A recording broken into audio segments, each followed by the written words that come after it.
This report is from June 10th, 2013.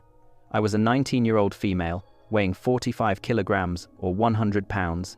I usually experience really bad nausea after taking psychedelics, but I did not feel like throwing up during this trip. As an experiment, I swallowed 500 milligrams worth of ground ginger root in 2 gel capsules, 30 minutes before taking my capsule of 20 milligrams of synthetic psilocybin. It won't work if you take it at the same time. This ginger supplement significantly reduced nausea and prevented me from throwing up. I will be taking ginger capsules 30 minutes before all of my trips from now on. Background: I am experienced with synthetic psilocybin and mushrooms, but because I had not tripped for over 3 months and have issues with general anxiety and social anxiety, I was very anxious about tripping again. I wanted a very therapeutic trip to ease me back into the psychedelic realm after a stressful couple of months.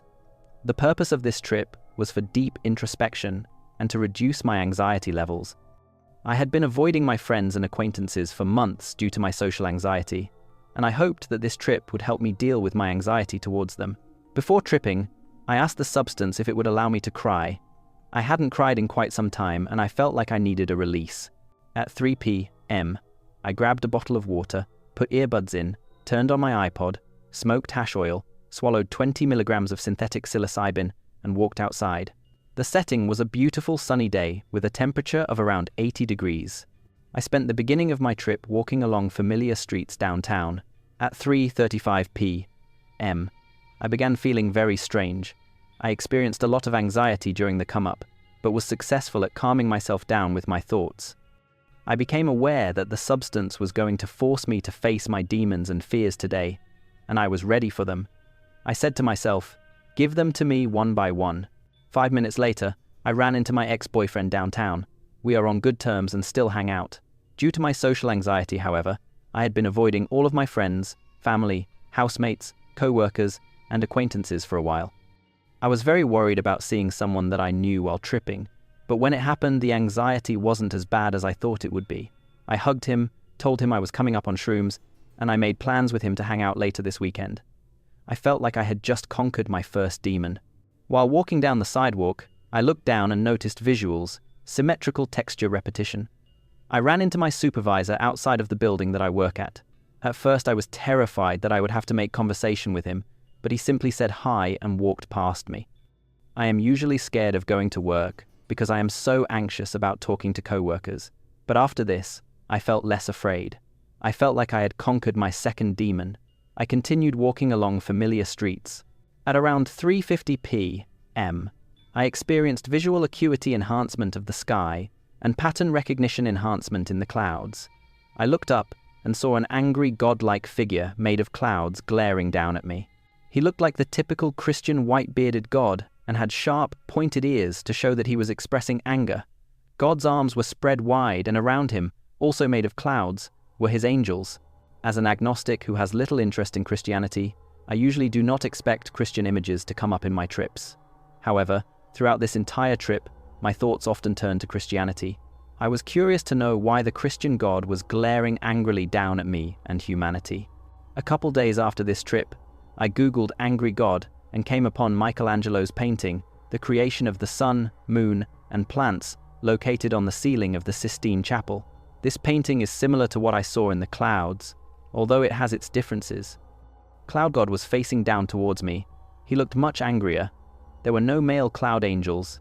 The female cloud angels were spread out differently, and I could not see the facial expressions. So here I am, walking down the street looking up at the Christian God, glaring down at me. I think, I don't know what you're trying to tell me, God. I'm not a believer. I wasn't scared of the presence for some reason. During my walk, I felt oddly blessed by the wrathful Christian God and his angels. I had a delusion that God was literally watching me during this trip and teaching me things. I also confirmed that I was indeed God. At around 4 p.m., I asked the figure in the clouds, "Why so angry, God?" And a voice replied back, "Yeah, God. Why so angry?" I thought for a while and replied back, "I am angry because everything is not perfect. I am angry at myself and humanity for giving into evil."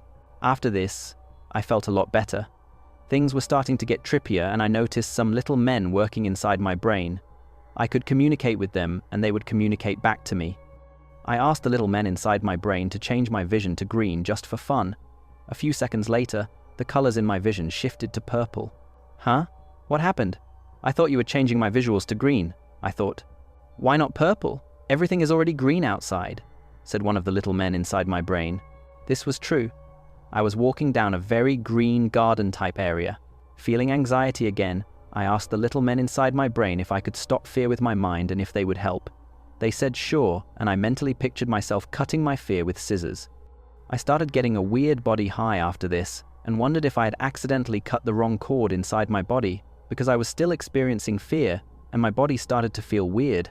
During one of my past trips on synthetic psilocybin, I saw a translucent rhino dinosaur entity and crossed the street to avoid stepping inside of it.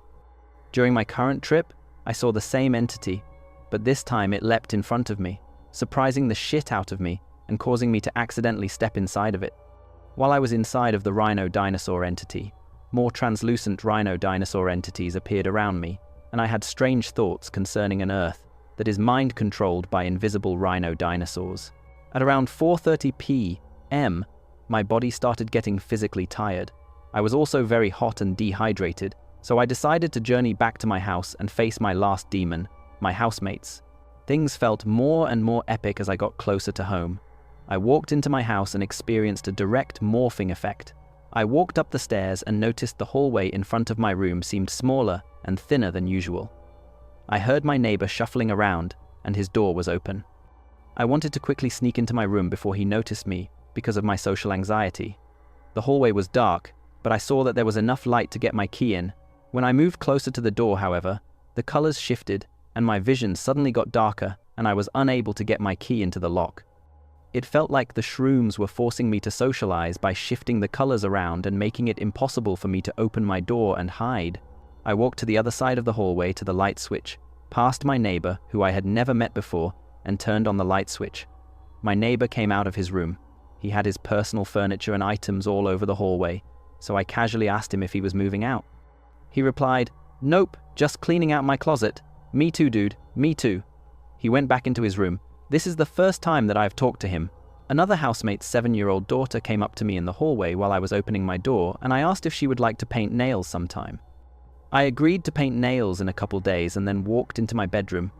I felt as if I had just faced my last demon, my anxiety surrounding my housemates.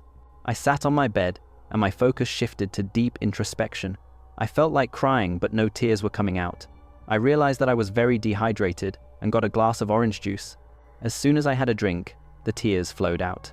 My crying was quiet at first, but then got louder and louder. I thought about everything bad that had happened to me and all of my faults. I cried because I wanted so badly to connect with someone but can't. I often feel like I am missing a part of me, and that missing this part means that I will never be able to form a deep connection with anyone. I couldn't stop sobbing. I cried and cried and cried, and it felt like the sadness and the tears were coming from somewhere very deep inside of me. During this time, it felt like a mother figure was holding me from inside and comforting me. Eventually, my sobbing turned into giggles, and then back again, and then repeated. I was both crying and laughing at the same time, and I felt so euphoric. It felt like an enormous weight had been lifted. When I looked at the clock, the time read 5 p.m. I experienced feelings of unity and interconnectedness. I felt like I was God and all humans and animals and molecules. I stopped being afraid of death. It felt like my life was a big joke because I had created everything in this universe, and I was still completely and utterly alone. I experienced visual patterns of the Eye of Providence on my wall. I looked in the mirror. In my face, I saw the faces of all men and women on Earth. I also felt like I could see and feel all of the muscles in my body. I was captivated by the sight of my body breathing. I could see my lungs pumping in and out with such beautiful detail and intensity. I saw tribal marks on my face and skin, enhancement of pre-existing tactile sensations. For the next few hours while coming down, I experienced increased connectivity of thought, feelings of fascination, and introspection. I had a lot of thoughts concerning Christianity and its main figures, and I kept connecting psychedelics to religious experiences. I played around with the progressive transformations in the textures of my room, focusing and defocusing my vision to experience different transformations. I thought a lot about my place in the universe, how I am connected to everything, and what I can do to improve my quality of living. Time distortion was present during the entire trip,